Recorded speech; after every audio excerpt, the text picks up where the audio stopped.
درگیر تو بودم که نمازم به قضا رفت. در من غزلی درد کشید و سر زا رفت. سجاده گشودم که بخوانم غزلم را،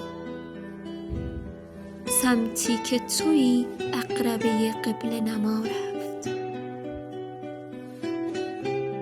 در بین غزل نام تو را داد زدم داد، آنگونه که تا آن سر این کوچه صدا رفت.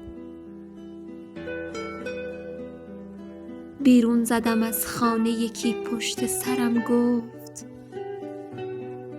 این وقت شب این شاعر دیوانه کجا رفت؟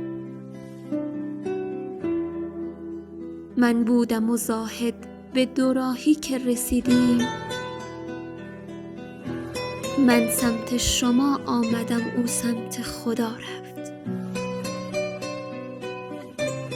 با شانه شبی راهی زلفت شدم اما من گم شدم و شانه پی کشف طلا رفت.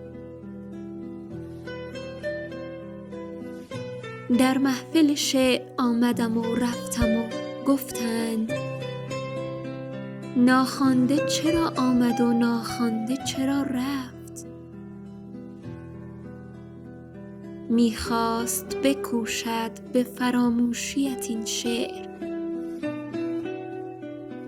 سوزاندمش آنگونه که دودش به هوا رفت.